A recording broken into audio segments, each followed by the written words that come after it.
Wow, I'm going to talk about something today about property management. Here's the deal.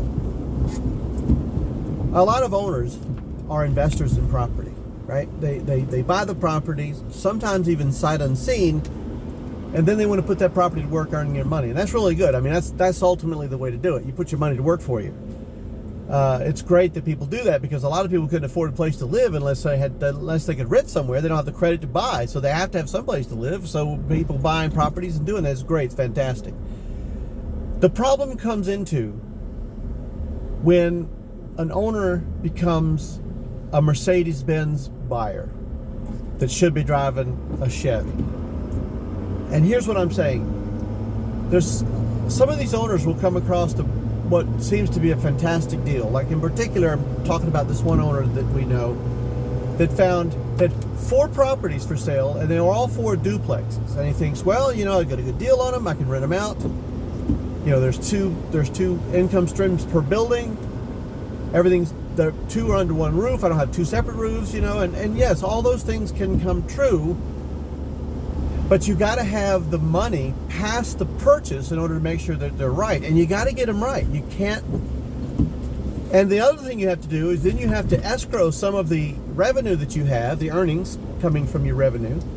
You have to escrow some of that because you have to anticipate that when you get a really good deal on buildings like that, they're probably in areas where the tenants may not be the best tenants in the world. You're going to get some folks in there that are going to absolutely tear it up. And when that happens, you got to be ready to jump into action with your wallet. Because if you can't, what are you going to do? What are you going to do? You're going to wind up with apartments that are broken down and tore up and that nobody wants to rent, and you end up lowering the rent. And by lowering the rent, you have less money there to set aside for the problems that's going to be caused because of where the building's at. And I mean, this just goes on. I see it because I'm in it. I see it all the time. And the owners of these properties, when you tell them, hey, listen, you're gonna this turn on this property, or get ready, or make ready. There's so many different things. When a tenant moves out, tears the hell out of the place, leaves a whole bunch of garbage behind, as you've seen my other videos, that property owner has to be ready to throw that money back in there or throw themselves out of the ring of rental properties. And therein lies the problem, because many of them are not. Many of them, you'll go to them and you say, listen, Works Rental Fix, which is a company that we use because they're kind of all inclusive and they give us a really good deal because they work on all the properties we have. They give us a bulk discount, which is another thing. Another reason to use a property manager instead of doing it yourself. But nevertheless, they say it's $2,800 to do this property, to put it back in line. And they look at you, or they ask you on the phone. You can see they're looking at you through the phone, right? They're probably holding the phone away, looking at you. What? $2,800. I even had one guy tell me, he said, that's almost what I paid to have the place remodeled before we started renting it. And I said to that guy, yeah, you had some person come in there and throw it together with some duct tape and wall mud, and maybe throw around the cheapest paint they had so the old paint's bleeding through, and all kinds of stuff they did in order to do it for that price. And now the place is crap and they've torn it up, and I can't find anybody that wants to go and put the crap back up again like that guy put the crap back up, because it's just not the way to go. But they want maximum rent for it, and those two things don't work together. You can't have half-baked cheap remodels and turns and then want maximum rent for it, because they don't go together. When you show the place to somebody who's a good tenant, decent credit, no evictions, all the money down to begin with, and then they go in and there's some half-baked crap around there, do you know what happens? They don't rent the apartment. Who you get is somebody who's, and I've coined this phrase, who's absolutely looking for a desperation destination. And they'll rent anything because they probably have an eviction, they have terrible credit, they're not going to pay, you're going to have to fight them out of there, and all the other bad stuff that goes along, you're going to have to do that. So absolutely, what sense does it make? So if you're going to buy a property, and it's going to be an investment property, and you're going to rent that property out, not only spend the money for the property, but have some money set aside so when you have to remodel that property, you can do it right. And then don't spend all the money you're making from the rent. Take the money and set it aside so that when the person moves out, you can take their deposit, which is typically itty bitty because the place doesn't rent but for, $800 a month or something, $900 a month. And then you can take that money and you'll be able to put it back in there and make it right again for the next person and attract a better person than the one you just had. I'm bouncing all over the truck because there's holes in the road. That's the city of Jacksonville for you.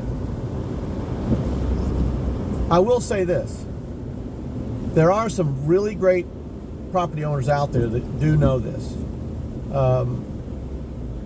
We own property, and I can tell you, the way we manage our property is different than the way a lot of property owners manage their property. We go into it eyes wide open. And I used to think that there was a difference between the people that were on the $800 a month spectrum and the people on the $2,000 a month spectrum. Not as much as you might think. I mean, there is some, but not as much as you might think. We've had evictions occur all over the place. We've had people tear up places all over the place. Now, it is more prevalent in the cheaper apartments, but the reality is you got to be able to put that money back in there to turn it.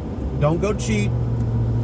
It's like I had this one owner tell me, this place was filthy dirty. There's a video up on my YouTube channel that shows it. This place was filthy dirty. And this owner, I told him that Works was going to have to go in and they were going to basically have to paint walls, ceiling, baseboards, and everything. But in particular, the walls and the ceiling, we're going to get 3 paint jobs, basically. You have to paint it 3 times. First time with a good sealer primer, because the walls were just filthy dirty. It's like somebody ran through there with dirt clothes and rolled around the walls or something. And the ceiling was, apparently they smoked 18 packs a day. I'm surprised they're not dead from lung cancer. But it was just terrible. There was no way you're going to put a coat of paint on it. That you're going to put a coat of paint on it, it's going to look fine. It was going to take 3 coats of paint. Now the cabinets and the baseboards and door trims, they were going to use satin paint on them so that they wipe off easy, because that's where your dirt usually gets into things. And this homeowner wanted to know, he said, if we could get a really good deal for some white paint at Walmart. That's what he said.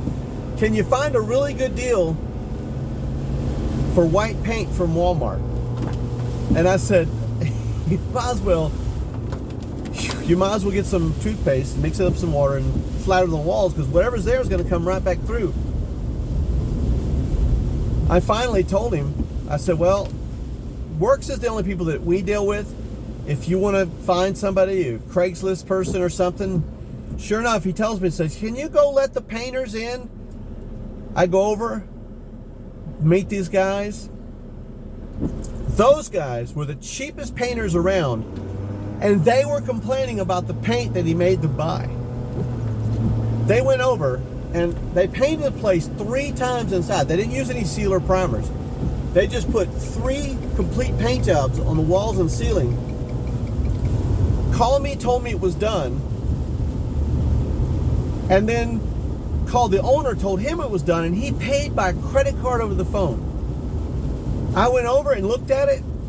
Holy mackerel. It just came it came right through, right back through the dirt, like it was not even painted at all. I took a video and sent it to the owner. I actually marked that video private because I didn't want to put on there, this is going to an owner that didn't listen. I deal with this stuff every day, and he didn't listen to me. I guess that's why people hire property managers that deal with properties all the time and don't listen to them. It's like going to the doctor and saying, hey, I got this weird feeling, and the doctor telling you, well, you've got this, we need to treat you, and you saying, no, I don't think that's right. I think I want you to treat me for something else. He treats you for something else and you die. And then your family says, why, he was being treated? No, he treated himself.